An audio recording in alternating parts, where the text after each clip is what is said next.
Rabies OCD. Rabies OCD के अंतर्गत क्या होता है कि जो भी सफ़रर होते हैं उनको ऐसा वहम रहता है कि मेरे को किसी कुत्ते ने या बिल्ली ने काट लिया है या उसका लार लग गया है, तो कहीं मेरे को रेबीज़ न हो जाए, ये न हो जाए, वह न हो जाए।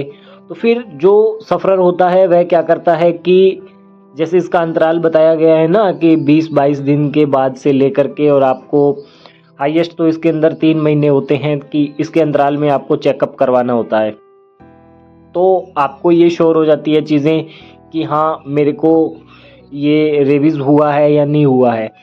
परंतु बहुत सारे लोगों के मन में ये डाउट ही रहता है कि हाँ कहीं मुझे रेबीज़ हो तो नहीं गया है। तो वह जैसे मान करके चलो 3 महीने 3-3 महीने 2-2 ढाई-ढाई महीने के अंतराल में चेकअप करवाते रहते हैं, डाउट करते रहते हैं। तो ये सब हमने इसके अंतर्गत देखा है। अब क्या होता है कि बहुत सारे लोग बोलते हैं, अपने ऊपर डाउट करते हैं। जैसे एक व्यक्ति को किसी कुत्ते ने काट लिया था, तो उसने क्या किया कि उसके बाद में खाना खाना छोड़ दिया और अजीब अजीब तरीके से रहने लगा कि अब तो मेरे को ये हो जाएगा, वो हो जाएगा, ऐसा हो जाएगा, वैसा हो जाएगा। अब थोड़े दिन के बाद में अब उसको और ज़्यादा प्रॉब्लम होने लगी, चक्कर आने लगे, ये होने लगे। अब खाना जो नहीं खाएगा उसको चक्कर तो आएगा, स्वाभाविक सी बात है। तो उसका थोड़ा सा तबीयत बिगड़ा, शरीर का टेम्परेचर भी बिगड़ गया, उसकी वजह से उसको फीवर भी हुआ, पेट में जलन वगैरह हुई।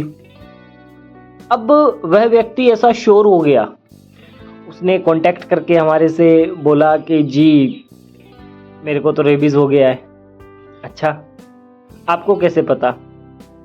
जी मेरे को रेबीज़ के सिम्टम्स आ रहे हैं। कैसे आ रहे हैं? मेरे साथ ये हो रहा है, वो हो रहा है। अच्छा, आप अपना शेड्यूल बता दो। तो उन्होंने बोला कि जी जब से मेरे साथ ये चीज़ें हुई है तब से मैंने ये नहीं खाया, ये नहीं हुआ, ऐसे नहीं हुआ, बेचैनी में रहा हूँ, ये होता है, वो होता है। मैंने उनको बोला कि ये कोई भी आपको रेबीज़ नहीं है, इसके अंतर्गत आपने अपनी समस्या को खुद से बुन लिया है। अब जो व्यक्ति खाना नहीं खाएगा उसको तो चक्कर आएगा, स्वाभाविक सी बात है। 4-4 5-5 दिन गर्मी के जो अपने पेट में कुछ भी नहीं जाने देगा तो उसको तो प्रॉब्लम होगी, टेम्परेचर बिगड़ेगा, सब चीज़ें होगी। और इस चीज़ को आप उसके साथ जोड़ करके देख रहे हो कि इसका ऐसा सिम्टम होता है, ये होता है, वो है। तो ये तो मैंने कहा आपका मिथ है। उसके बाद में फिर उनको इसके अंतर्गत उचित सलाह दी गई और उन्होंने जैसे मान करके चलो 45 से 60 दिन के अंदर इसको ठीक कर लिया। तो इसके अंतर्गत आपने इन सब बातों को समझना है कि आप अपने आप का आंकलन किस तरीके से इसके अंतर्गत करते हो। बहुत सारे जो ओसीडी के सफरर होते हैं उनको यही रहता है कि कहीं मेरे को बाद में ये प्रॉब्लम ना हो जाए, कहीं मेरे को बाद में ये प्रॉब्लम ना हो जाए। बहुत सारे लोगों को जैसे बचपन में ही उनको कोई कुत्ते वगैरह ने काट लिया है तो उनके दिमाग में ये पैटर्न सेट रहता है कि मुझे 7 साल बाद में प्रॉब्लम ना हो जाए, क्योंकि उन्होंने इधर उधर से घूम घूम करके जो ज्ञान इकट्ठा कर लिया है वो वाले मार रहा है। तो उस वजह से अब उन्होंने अपनी जो कंडीशनिंग कर दी है उसकी वजह से भी प्रॉब्लम हो रही है। तो ऐसा नहीं होता है, इसको समझना पड़ता है चीज़ को, ठीक है। दूसरी बात मैं आपको ये बोल रहा हूँ कि ये सिर्फ और सिर्फ आपका एक डाउट है, एक वहम है, ठीक है ना। तो इन सब चीजों से आपने बचना है, अपने आप को पॉजिटिव रखना है। ये जो नेगेटिव चीजें हैं ना इनको अपने ऊपर हावी नहीं होने देना है। आपको एक बात और बता देता हूं कि अगर आपने 1 बार 2 बार 3 बार चेकअप करवा लिया है, ठीक है, वैसे तो 1 बार करवा लिया बहुत है, अगर आपने 2 बार 3 बार चेकअप करवा भी लिया है और रेबीज ओसीडी से आप सफरिंग कर रहे हो, तो आज अभी इसी वक्त एक बात को समझ लो कि मुझे सिर्फ और सिर्फ ओसीडी है, मुझे सिर्फ और सिर्फ ओसीडी है। ओसीडी के अंतर्गत ही तो आप इस चीजों की कांट छांट कर रहे हो ना, तो इस बात को समझ लो। और इस बात को समझ करके फिर आप ओसीडी को ठीक करने का प्रयत्न करो।